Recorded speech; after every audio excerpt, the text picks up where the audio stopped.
नमस्कार, स्वागत है आप सभी का। मैं हूं आपके साथ कुमार कुणाल धीरज। आप देख रहे हैं टॉप अपडेट। चलिए खबरों की शुरुआत करते हैं। बिहार के मुख्यमंत्री नीतीश कुमार की पार्टी यानी जनता दल यूनाइटेड को झटका लगा है। पूर्वी चंपारण के ढाका से जेडीयू के प्रखंड अध्यक्ष गौहर आलम ने अपने सैकड़ों समर्थकों के साथ आरजेडी का दामन थाम लिया है। बीते दिन ढाका के पूर्व विधायक फैजल रहमान के ढाका स्थित आवास पर उन्होंने अपने सैकड़ों समर्थकों के साथ आरजेडी की सदस्यता ली। पार्टी में शामिल हुए नए सदस्यों को सम्मानित किया गया। फूल माला देकर आरजेडी की टोपी पहनाई गई। बता दें कि दोनों सदनों से वक्फ बिल पास होने के बाद मुस्लिम वर्गों में नाराजगी देखी गई थी। उसी दौरान गौहर आलम ने 15 लोगों के साथ जेडीयू से इस्तीफा दे दिया था। अब जब कुछ महीने में विधानसभा का चुनाव होना है तो वे आरजेडी में शामिल हो गए हैं। देखना होगा कि पार्टी में शामिल होने से क्षेत्र में आरजेडी को कितना फायदा होता है।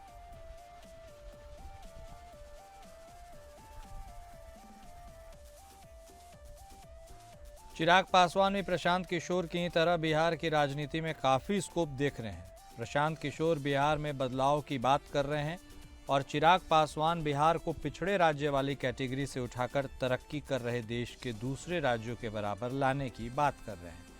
केंद्रीय मंत्री होते हुए भी चिराग बार बार बता रहे हैं कि वो बिहार की ही राजनीति करना चाहते हैं, क्योंकि बिहार फर्स्ट, बिहारी फर्स्ट के नारे में जो सपना देख रहे हैं वो दिल्ली में बैठकर पूरा नहीं हो सकता। और ये स्टैंड उनके पिता रामविलास पासवान से पूरी तरह अलग है।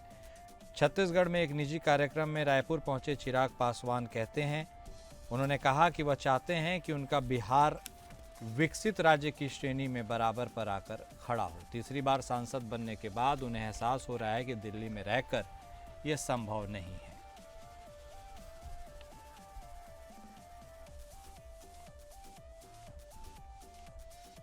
मध्य प्रदेश के झाबुआ में रात एक बड़ा दर्दनाक हादसा हुआ। झाबुआ के सजेली रेलवे फाटक पर देर रात ट्रक के नीचे इको कार दब गई। इस हादसे में 9 लोगों के मरने की खबर है। हादसे का शिकार हुए लोग एक ही परिवार के सदस्य बताए जा रहे हैं, जो देर रात शादी समारोह से वापस आ रहे थे।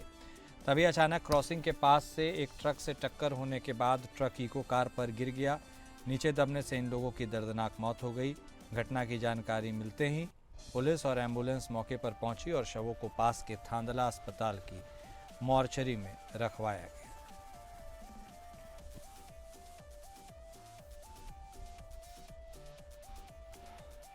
उत्तर प्रदेश के बरेली के फतेहगंज पश्चिमी थाना क्षेत्र में रेप के मामले में वांछित चल रहे मदरसा संचालक जुबैर को पुलिस ने एक मुखबिर की सूचना पर गिरफ्तार कर लिया। आरोपी ने बीते शुक्रवार को एक शिक्षिका को मदरसे में काम के बहाना बुलाया और रेप की घटना को अंजाम दिया था। आरोपी को मंगलवार को नखासा बाजार के पास से गिरफ्तार किया गया। जानकारी के मुताबिक जब शिक्षिका काफ़ी देर तक घर नहीं पहुंची तो उसके परिजन उसे देखने मदरसे पहुंचे। वहां परिजनों ने देखा कि वह बेहोशी की हालत में है, उसके कपड़े भी अस्त व्यस्त हैं। इसके बाद परिजनों ने रेप की घटना बताते हुए मामले की शिकायत थाना फतेहगंज पश्चिमी पुलिस से की थी।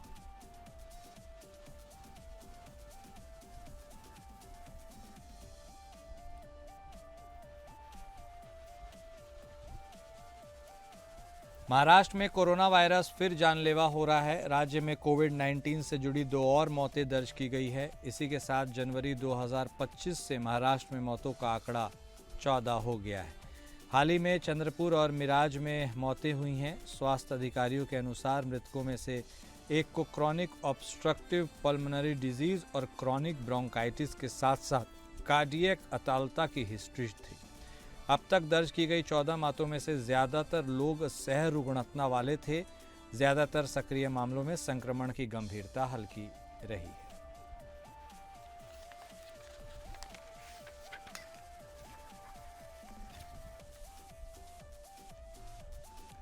दिल्ली एनसीआर में मौसम ने अचानक करवट ली है। भारतीय मौसम विभाग ने आज राजधानी दिल्ली में आंधी तूफान के साथ बारिश की संभावना जताई है। बीते दिन भर बादलों की आवाजाही और ठंडी हवाओं के बीच तापमान में गिरावट दर्ज की गई। सफदरजंग वेधशाला के अनुसार दिल्ली में अधिकतम तापमान 33.1 डिग्री सेल्सियस रहा, जो सामान्य से 6.9 डिग्री कम था, जबकि न्यूनतम तापमान 24.6 डिग्री सेल्सियस रहा, जो सामान्य से 2.3 डिग्री नीचे था। मौसम विभाग ने 4 जून के लिए तेज़ हवाओं के साथ गरज बरज के आसार जताए हैं। साथ ही अधिकतम तापमान 34 डिग्री और न्यूनतम 23 डिग्री सेल्सियस के आसपास रहने की संभावना है। मौसम वैज्ञानिकों के अनुसार अगले 2 दिन यानी 4 और 5 जून को दिल्ली और उत्तर पश्चिम भारत के कई हिस्सों में मौसम ऐसा ही बना रहेगा। इसके बाद 6 से 9 जून तक आंशिक रूप से बादल छाए रह सकते हैं।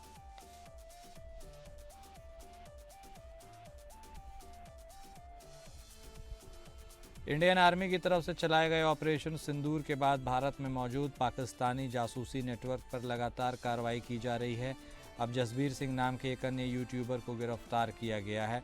उसे इस्लामाबाद के अधिकारियों के साथ कथित संबंधों के लिए गिरफ्तार किया गया, जिसमें एहसान उर रहीम उर्फ दानिश भी शामिल था, जो जासूसी और भारतीयों की भर्ती करता था। पाकिस्तान के लिए भारत के खिलाफ जासूसी करने के आरोप में गिरफ्तार किए गए जसबीर सिंह पंजाब के रूपनगर जिले का रहने वाला है। उसके यूट्यूब चैनल पर 1.1 मिलियन से ज़्यादा सब्सक्राइबर्स हैं। वो चैनल पर मलेशिया, मालदीव और दूसरे देशों सहित दुनिया भर के अपनी यात्राओं का वीडियो बनाकर अपलोड करता है।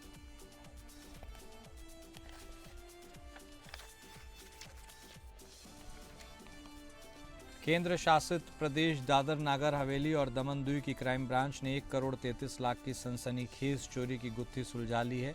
इस केस में गुजरात के दाहोद से 3 कुख्यात आरोपियों को गिरफ्तार किया गया है। आरोपियों के पास से 18 लाख रुपए के आसपास मूल्य का सोना बरामद किया गया है। फरवरी में हुई उस बड़ी चोरी की जांच दमन क्राइम ब्रांच को सौंपी गई थी। 20 दिन के भीतर आरोपी नरेश परशु मोहनिया, कल्पेश परशु मोहनिया और पट्टी और भरत भाई मोतीलाल पांचाल को धर दबोचा गया।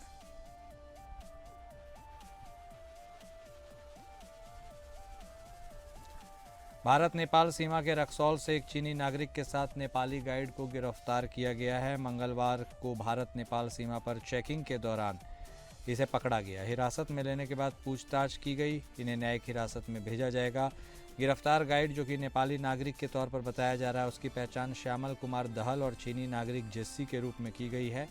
बताया जा रहा है कि चीनी नागरिक टूरिस्ट वीज़ा पर नेपाल घूमने के लिए आया था। नेपाल भ्रमण के दौरान भारतीय सीमा में प्रवेश के समय रक्सौल स्थित मैत्री पुल से इन दोनों को गिरफ्तार कर लिया गया।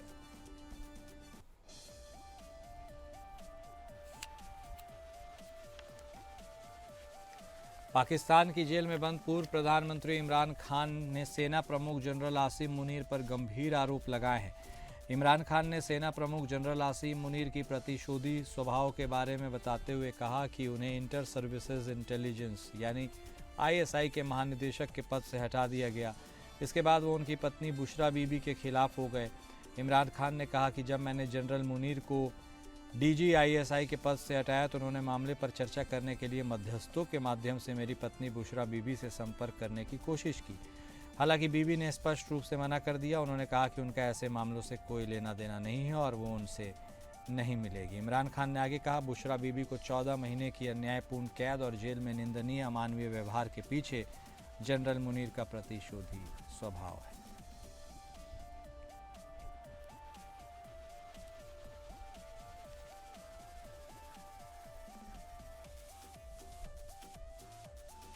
में आगे बढ़ते हैं, जहां संयुक्त राज्य अमेरिका ने अपने 50% टैरिफ जो आयातित स्टील और एल्यूमिनियम पर अब उस टैरिफ को दोगुना कर देगा। यानी व्हाइट हाउस के अनुसार राष्ट्रपति ट्रंप द्वारा हस्ताक्षरित एक आदेश जारी करते हुए यह कदम ट्रंप के व्यापार कदमों में नवीनतम पहल बताया गया है। इसमें दोनों धातुओं यानी स्टील और एल्यूमिनियम पर 25% से यह 50% तक टैरिफ बढ़ाया गया है। हालांकि ब्रिटेन से धातु आयात पर टैरिफ 25% की दर पर रहेगा, क्योंकि दोनों पक्ष अपने पहले के व्यापार समझौते की शर्तों के अनुरूप शुल्क और कोटा तय करते हैं। आदेश में कहा गया है कि पहले लगाए गए टैरिफ को बढ़ाने से उन उद्योगों को समर्थन मिलेगा और स्टील और एल्यूमिनियम वस्तुओं और उनके अन्य व्युत्पन्न वस्तुओं के आयात से राष्ट्रीय सुरक्षा खतरे को कम या समाप्त किया जा सकेगा।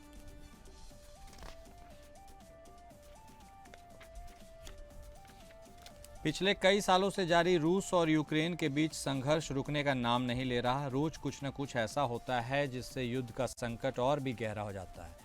खबर के मुताबिक ब्रिटेन ने चालू वित्त वर्ष के अंत तक अप्रैल 2026 तक यूक्रेन को 1 लाख ड्रोन देने का वादा किया और काफ़ी बड़ी संख्या है। इससे पता चलता है कि मानव रहित हवाई वाहनों ने युद्ध लड़ने के तरीके को बदल दिया है।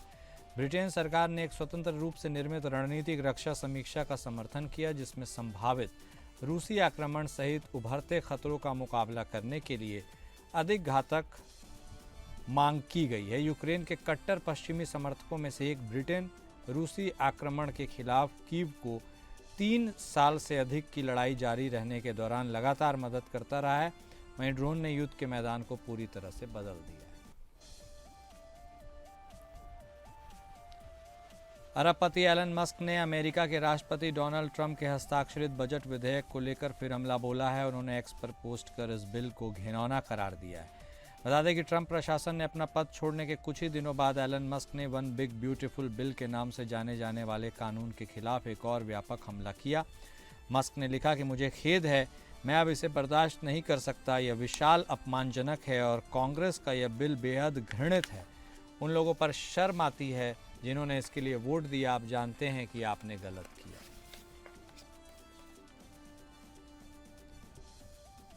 सऊदी अरब में आज से हज यात्रा शुरू होगी। इसके लिए अब तक 14 लाख रजिस्टर्ड तीर्थयात्री मक्का पहुंच चुके हैं, जबकि लाखों लोगों का आना बाकी है। ये यात्रा इस्लामी कैलेंडर के 12वें महीने जिल हिज्जा की 8वीं से 12वीं तारीख यानी 2025 में 4 से 9 जून के बीच होती है। हज मुसलमानों का एक आध्यात्मिक और अनिवार्य धार्मिक कर्तव्य है। हर वो मुस्लिम जो शारीरिक, आर्थिक और मानसिक तौर पर सक्षम और स्वस्थ है, उसके लिए अपने जीवन में कम से कम एक बार हज करना अनिवार्य है। हज इस्लाम धर्म के 5 मूल स्तंभों में से एक है। हर साल दुनिया भर से लगभग 25 लाख मुस्लिम इस पवित्र यात्रा में शामिल होते हैं।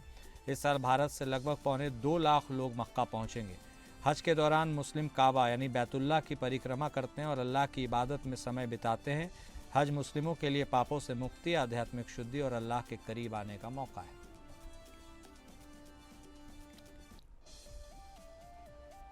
साउथ कोरिया के राष्ट्रपति चुनाव में वामपंथी रुझान वाली liberal democratic party of Korea के नेता ली जेम्यूंग ने जीत दर्ज की है। उन्होंने सत्ताधारी पीपल पावर पार्टी के किम मुन सू को हराया। शुरुआती वोट काउंटिंग में ली 48% वोटों के साथ आगे हैं, जबकि किम को सिर्फ 42% वोट मिले। ली ने जीत के बाद कहा, मैं मतदाताओं का धन्यवाद करता हूं। मैं इस जिम्मेदारी को कभी नहीं भूलूंगा और देश को एकजुट करने, अर्थव्यवस्था को सुधारने और उत्तर कोरिया के साथ शांति स्थापित करने के लिए काम करूंगा। रॉयल चैलेंजर्स बेंगलुरु ने 18 साल का इंतजार को खत्म करते हुए आईपीएल का खिताब जीत लिया है। विराट कोहली की टीम आरसीबी ने आईपीएल 2025 के फाइनल में पंजाब किंग्स को 6 रन से हराया। आरसीबी के सबसे बड़े हीरो कोहली ने फाइनल में अपनी टीम के लिए सबसे ज्यादा रन बनाए। कृणाल पांड्या ने अद्भुत गेंदबाजी कर प्लेयर ऑफ द मैच का अवार्ड अपने नाम किया। यह विराट कोहली की 11 महीने में तीसरी ट्रॉफी है। उन्होंने पिछले साल जून में T20 वर्ल्ड कप और इस साल मार्च में आईसीसी चैंपियंस ट्रॉफी जीती थी। आईपीएल फाइनल जीतने वाली टीम को 20 करोड़ की प्राइज मनी मिलती है। वहीं रनर अप टीम को 12.5 करोड़ रुपए दिए जाते हैं। 20 करोड़ आरसीबी को मिले हैं और प्रीति की टीम को सिर्फ 12.5 करोड़ मिले हैं। अगर पंजाब किंग्स जीती तो उन्हें 20 करोड़ की प्राइज मनी मिलती, जिससे प्रीति जिंटा का करोड़ों का फायदा होता। अब मैच हारने के बाद उन्हें करोड़ों का नुकसान हो गया है।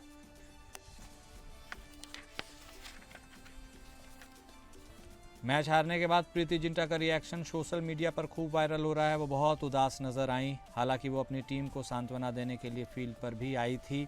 वो श्रेयस अय्यर की पीठ थपथपाती हुई नजर आई। प्रीति के रिएक्शन पर लोग कमेंट कर रहे हैं। एक ने लिखा, मैं तो आईपीएल देखता भी नहीं, लेकिन फिर भी चाहता था कि पंजाब किंग्स जीते, बस प्रीति की मुस्कान देखने के लिए। वहीं दूसरे ने लिखा, प्रीति जिंटा डिजर्व करती हैं कि आईपीएल 2025 फाइनल जीते।